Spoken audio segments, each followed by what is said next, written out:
I never thought a single plate of ribs would be the match that lit the fuse on my entire family's powder keg. But there I was, grease dripping down my chin, staring at the woman who'd raised me like I was her own blood, until I wasn't convenient anymore, telling me to take my food and eat it in the garage, like some stray dog she'd forgotten to neuter. "Aubrey, honey," Aunt Linda said, her voice all saccharine southern drawl masking the venom. "We're just trying to keep things civilized out here. You know how it is." And in that moment, with the summer sun beating down on our perfect little cul-de-sac in Raleigh, North Carolina, I realized the truth I'd buried for 8 years. Forgiveness was for suckers. And revenge? That was my birthright. It started with a whisper in the confessional booth of St. Mary's Catholic Church, back when I was 22 and still believed in miracles. Father O'Malley had leaned in close, his breath smelling like stale coffee and regret, and said, "Child, the weight you're carrying, it's not yours to bear alone." But it was. It had always been mine, ever since the night my brother, Ethan, came home from Vanderbilt with blood on his knuckles and a ledger full of numbers that didn't add up. Ethan Hargrove, the golden boy, heir to Daddy's real estate empire, the one who'd charm you out of your last dime and make you thank him for it.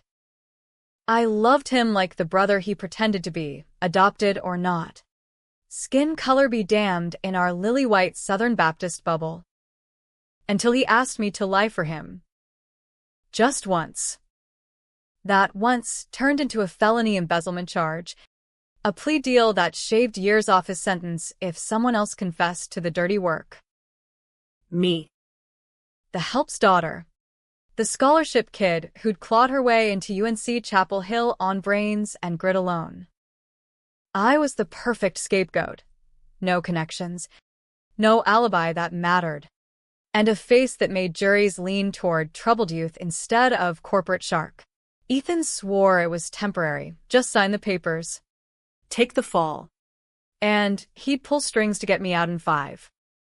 "Your family, Aubrey," he said, his blue eyes wide with that fake sincerity he reserved for boardrooms. "Family protects its own." So I did. I stood in that courtroom in downtown Raleigh, sweat beading under my ill-fitting suit from Goodwill, and perjured myself for a man who'd sooner sell his soul than share his spotlight. Prison was a special kind of hell, the kind they don't show in those Netflix docuseries. Wakeford Women's Correctional Facility, just outside Durham, where the air smelled like bleach and broken dreams. I spent my days in the laundry, folding inmate uniforms that carried the ghosts of women who'd trusted the wrong people too. Nights were worse, staring at the bunk above me, replaying Ethan's promise like a Bad Country song on repeat. He visited once, twice maybe, showing up in his pressed khakis with a bouquet of daisies from the gas station, whispering through the plexiglass about how Daddy was pulling strings, how it'd all be over soon. Lies. By year 3, the visits dried up like the Chowan River in drought. Letters stopped. And when I got paroled after 7, not 5, I came home to a family that had rewritten history without me. The Hargroves lived large in their McMansion off Glenwood Avenue. The kind of place where the driveway was longer than most folks' mortgages and the mailbox screamed old money. Daddy, Robert Hargrove, the real estate kingpin who'd built half of Cary's strip malls, greeted me at the door with a handshake. Not a hug. "Good to have you back, kiddo," he said, his voice gruff like he'd swallowed gravel. Mama, Eleanor's eyes darted past me to the street, like she was afraid the neighbors would see the family black sheep on the welcome mat. Ethan? He was there, lounging in the den with his fiancée, Brooke, a blonde debutante from the junior league who looked at me like I'd tracked mud on her Lululemon yoga pants. "Aubrey," he said, not even standing up, Heard you got out early for good behavior. Smart move. That first week was a minefield of passive-aggressive politeness.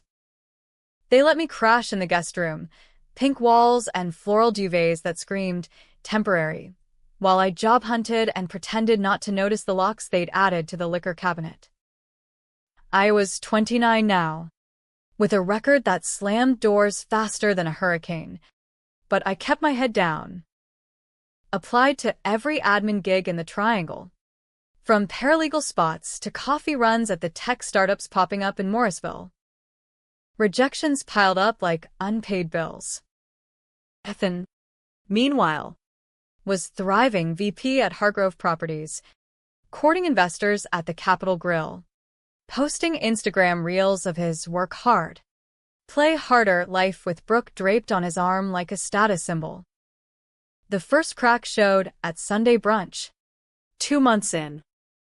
We were crammed around the oak dining table, the one Mama had inherited from her Charleston great-aunt, passing platters of shrimp and grits and pecan pie that could have fed a fire station.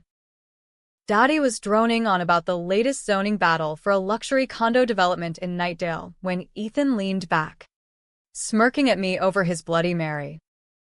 So, Aubrey, any luck with those applications? Or are you still,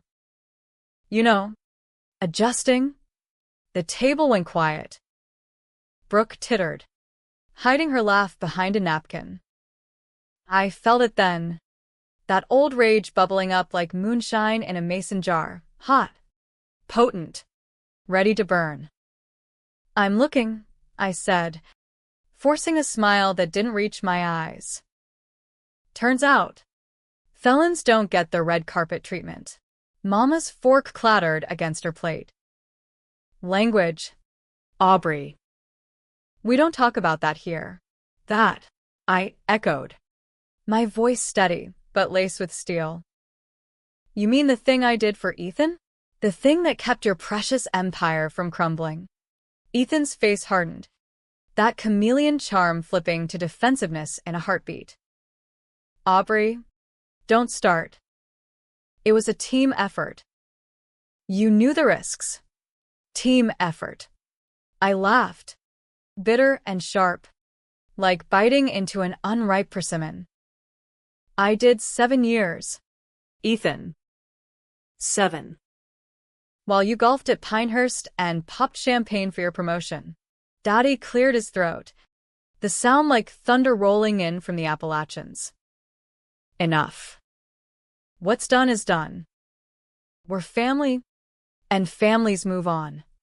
But families don't move on when the debt's unpaid.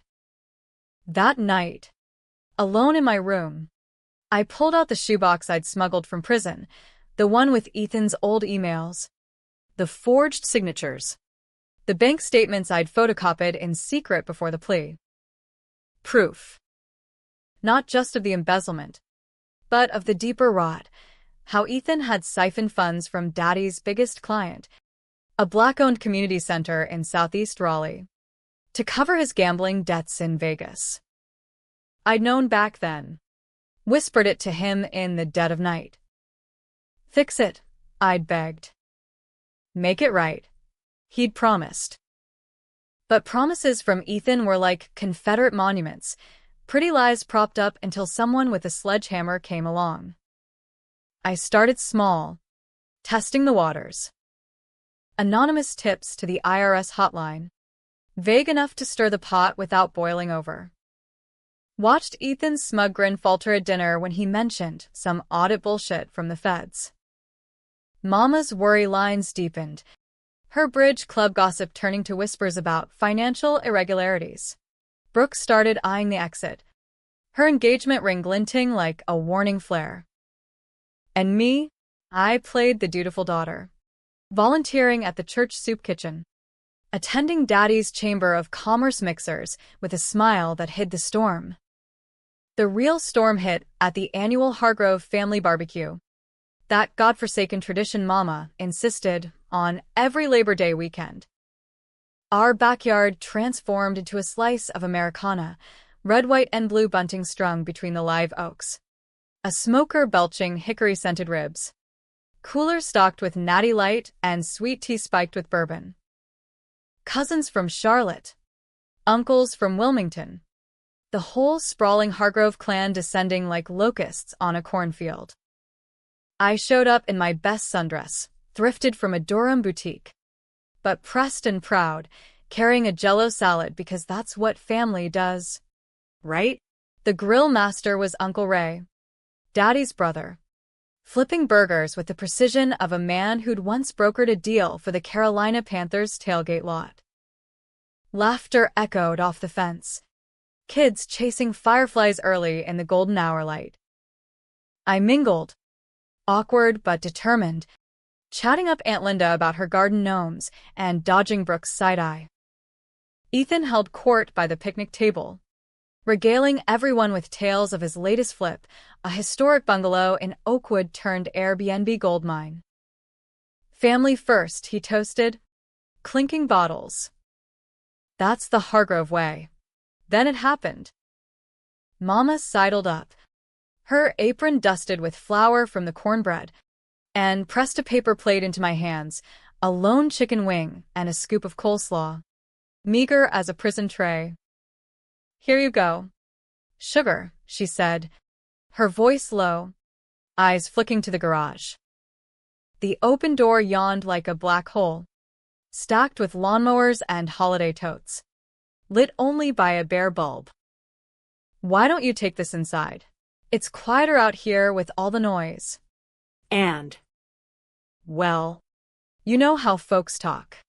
I stared at the plate, then at her, the woman who'd braided my hair on picture day, who'd cried when I graduated high school summa cum laude. Mama, I said softly, are you telling me to eat in the garage? She flushed, glancing over her shoulder at the cluster of relatives. It's not like that, Aubrey. It's just practical. With your situation. We don't want to make anyone uncomfortable. Uncomfortable. The word hung there, heavy as the humidity clinging to my skin. Around us, the family chattered on, oblivious or willfully blind, Uncle Ray slapping Ethan on the back, Brooke snapping selfies with the azaleas. My chest tightened, that old prison rage uncoiling like a rattler in the underbrush. 8 years of silence, of swallowed truths. And this was the line in the sand. I set the plate down on the edge of the smoker, the coleslaw wobbling precariously, and straightened up. The backyard noise dipped for a split second, like the world holding its breath before a Carolina thunderstorm. Uncomfortable, I repeated, louder now, my voice cutting through the sizzle of searing meat like a knife through butter. Heads turned slow at first, then all at once. Aunt Linda's wineglass froze halfway to her lips. Cousin Tammy's kid stopped mid-giggle, clutching his plastic Spider-Man cup. Mama's face crumpled, a mix of embarrassment and that old maternal instinct kicking in too late. Aubrey, please. No. Mama. Let's talk about uncomfortable. I stepped forward, into the circle of picnic tables, my bare feet sinking into the warm grass. Ethan caught my eye from across the yard, his jaw tightening like a man who'd just spotted a leak in his yacht. Daddy set down his tongs, wiping his hands on a checkered towel, his broad shoulders squaring up like he was facing a boardroom showdown. What's this about? Girl, he rumbled, that paternal authority laced with warning. I ignored him, zeroing in on Ethan. You remember uncomfortable, Brother? like the night you came to me, reeking of Jack Daniels and desperation, begging me to cover for you, to say I cooked the books for that community center deal, the one in Southeast Raleigh, where folks like me were trying to build something real. The yard went pin-drop silent. A cardinal chirped from the dogwood tree, absurdly cheerful. Brooke's mouth formed a perfect O, her phone dangling forgotten in her hand. Uncle Ray coughed, muttering something about turning the burgers. But no one moved. Ethan's face cycled through colors, pale shock, then flushed anger. That schemer's mind already spinning alibis. Aubrey, what the hell? This isn't the time. Oh. It's the perfect time, I shot back, my pulse thundering like bass at a Durham hip-hop show. Because, apparently, in this family, time only matters when it suits the golden child. I took the fall for you, Ethan. 7 years in Wakeford, folding your dirty laundry, literally, while you climbed the ladder on my back. And for what? So you could buy Brooke's daddy's forgiveness with a rock the size of Rhode Island. Brooke gasped, clutching her left hand protectively. Excuse me? You have no idea what. I know enough, I interrupted, my gaze sweeping the crowd like a prosecutor in a Perry Mason rerun. I know about the Vegas trips, the poker debts you hid in offshore accounts. I know you didn't just skim from daddy's clients. You gutted that community center's funding. The one meant for after-school programs in the neighborhoods we pretend don't exist. Black kids. Brown kids. The ones who don't get Vanderbilt on silver platters. And I covered it up because you said we were blood.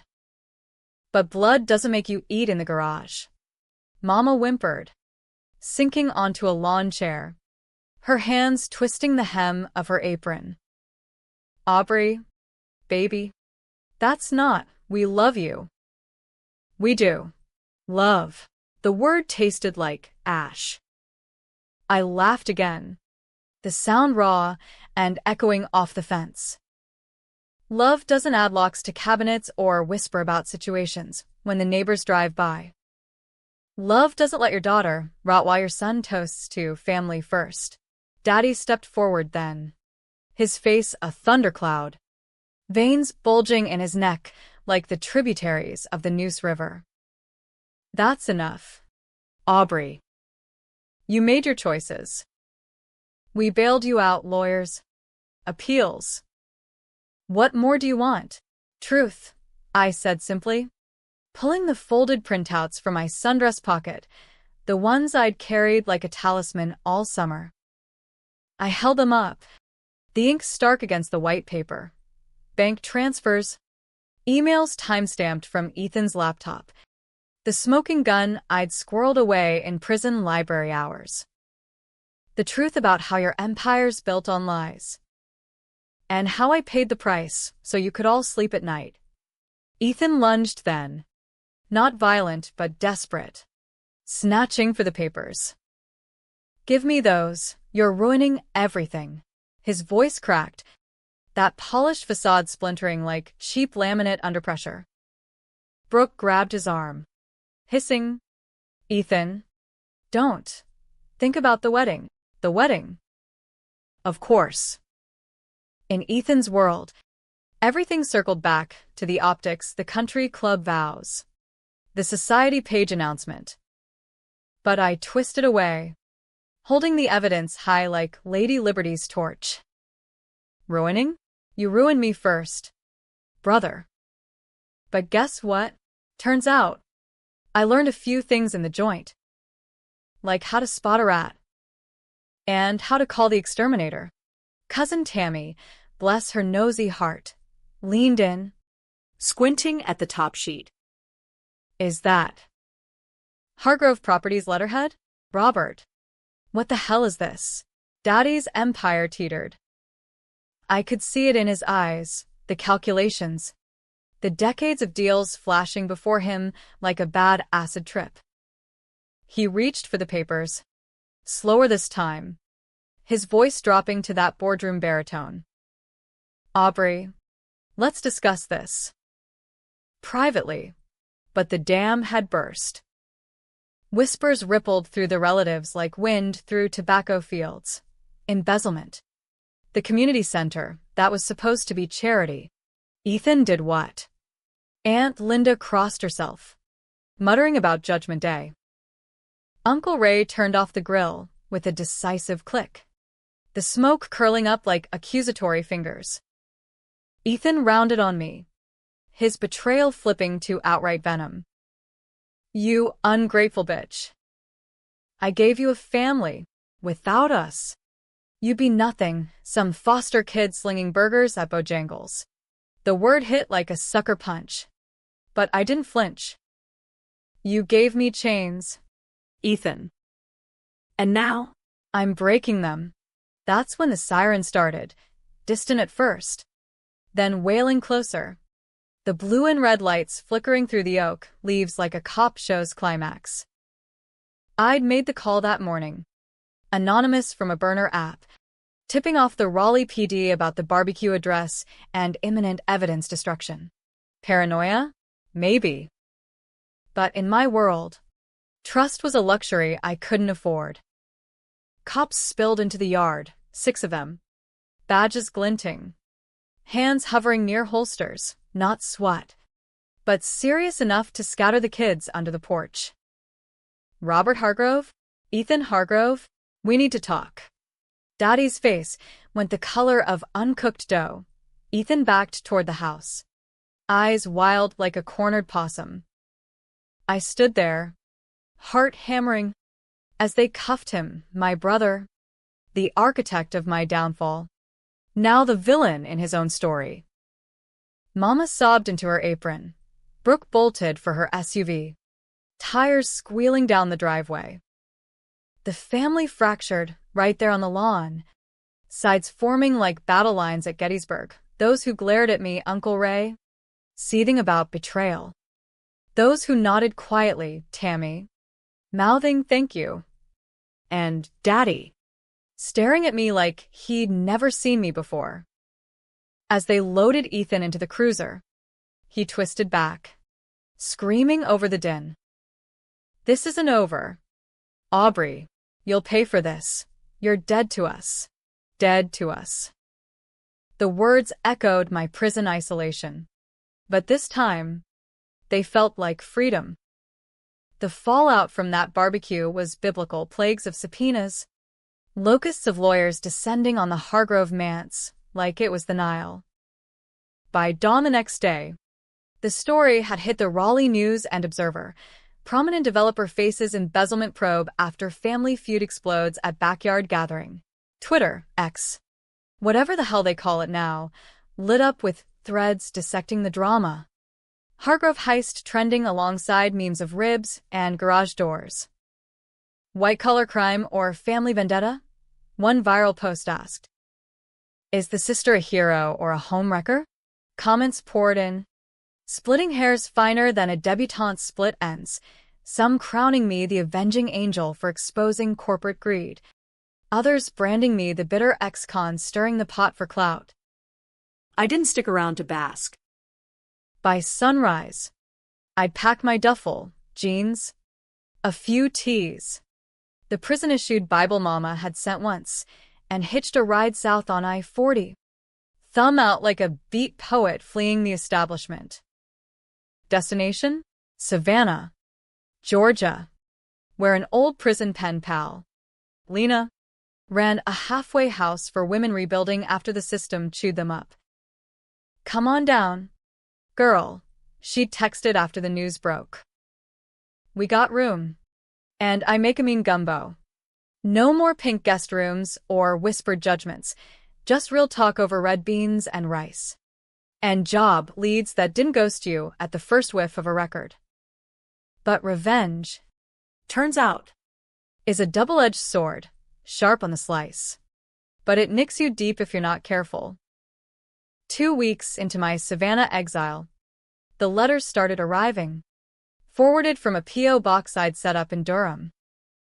Hate mail mostly, Ethan supporters. Anonymous keyboard warriors typing in all caps about disloyalty and playing the race card. Then the checks, and signed. Fat envelopes stuffed with cash. No note, but the implication clear. Hush money from Daddy's slush fund. I burned them in Lena's fire pit, watching the flames lick up the green like it was cleansing incense. The real gut punch came from the trial. I flew back for it, subpoenaed as the star witness. Striding into the Wake County Courthouse in a pantsuit borrowed from Lena, navy blue. Power-shouldered. The kind that says, I own this room.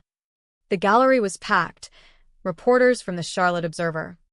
Activists from the NAACP, holding signs about economic justice, and a smattering of Hargrove holdouts glaring daggers from the back pews. Ethan sat at the defense table, shackled but suited up, his hair slicked back like he was heading to a frat party instead of perdition. Our eyes met across the aisle. His were cold, calculating, already plotting the flip that would make him the victim. The prosecutor, a no-nonsense black woman named Ms. Rivera from the DA's Economic Crimes Unit, walked me through it step by step. The embezzlement, $2.4 million siphon from the Southeast Raleigh Community Renewal Fund, meant for youth programs in the food deserts where corner stores sold more blunts than bananas. How Ethan had used me as the fall guy, forging my signature on dummy accounts. My testimony was clinical, detached. Years in prison had taught me to recite horrors like grocery lists. But when Rivera asked about the barbecue, I faltered. They told me to eat in the garage, I said, voice steady but eyes burning. Like I was less than. After everything I'd done for them. Gasps rippled through the courtroom. The judge, a stern white guy from Garner, banged his gavel. But the damage was done. Ethan's lawyer, a silver-tongued shark named Harlan from McGuirewoods, cross-examined me like I was the perp. Ms. Hargrove, or should I say, Ms. Ellis, your birth name, you admit to perjury. To lying under oath. Isn't this all just sour grapes from a woman who couldn't hack the real world? I leaned into the mic, close enough to smell his cologne that screamed country club locker room. Sour grapes? I hacked 7 years for your client, Mr. Harlan. While he hacked our family soul, the jury 5 black, 4 white, 3 Latino, a cross-section of the New South, hung on every word. But Ethan? He was the wild card. That mountebank flipping scripts like a Vegas dealer. Midway through, he took the stand, tears streaming down his all-American cheeks. Aubrey was like a sister, he sobbed, dabbing with a monogrammed hanky. But she was troubled, drugs, resentment. I tried to help, but she framed me out of spite. After the barbecue, she threatened me. I'll bury you like you buried me. Lies. All of it. Spun with the finesse of a televangelist fleecing the flock. Brooke backed him up, teary-eyed in a sheath dress, claiming I'd always been jealous of their life. The courtroom polarized overnight. Protests outside the courthouse, one side chanting, justice for the community, with fists raised, the other, free Ethan, family stays together, scrawled on poster board. Pundits on WRAL debated it at dinner hour. Was I a whistleblower dismantling systemic racism in real estate? Or a vengeful opportunist exploiting her adopted status for sympathy? Social media fractured families faster than Thanksgiving turkey, cousins unfriending cousins, church groups splintering over potlucks. Verdict day hit like a nor'easter. Guilty on all counts, felony theft, fraud, conspiracy. Ethan got 12 years at Butner Federal, the same gray fortress that swallowed white-collar crooks whole. Daddy's empire crumbled in the aftermath, lawsuits from investors, the community center suing for restitution, his health tanking from the stress until a heart stint sidelined him for good. Mama? She sold the McMansion, moved to a condo in Cary, sending me weekly cards that started with "I'm sorry" and ended with Bible verses about prodigal daughters. I could have walked away clean, started fresh in Savannah, maybe open a bookstore cafe in the historic district, sling lattes and empowerment reads to tourists. But the twist? The one that keeps me up at night, staring at the marshlands from Lena's porch? Turns out, I wasn't the only one with secrets. 3 months post-verdict. A letter arrived, not hate, not cash, but a confession. From Ethan, smuggled out via a guard buddy, scrawled on prison stationery. Aubrey, it began. No sis or charm. You win. But you should know, the gambling? It wasn't just debts. It was to fund something bigger. Daddy knew. He pushed me into the skim, said the community center was overreaching, that those people didn't deserve it. I took the fall for him, like you did for me.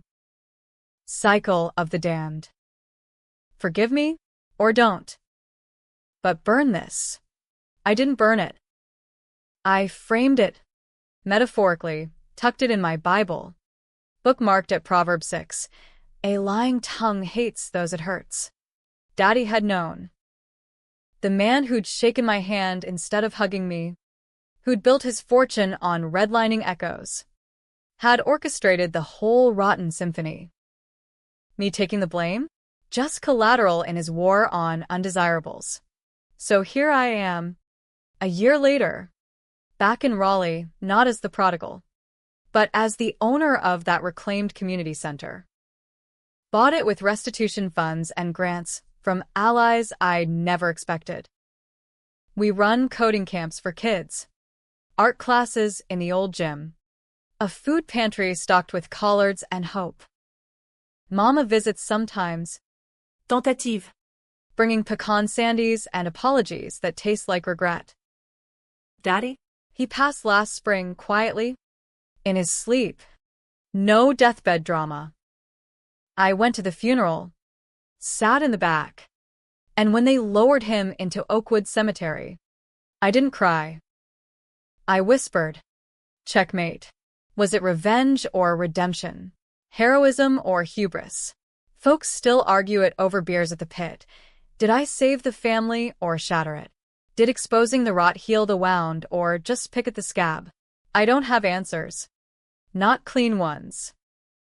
But in the end, as I lock up the center at dusk, the kids' laughter echoing off the brick walls, I know one truth. The garage doors close for good. And if that's not a happy ending, it's the closest damn thing to one I've got.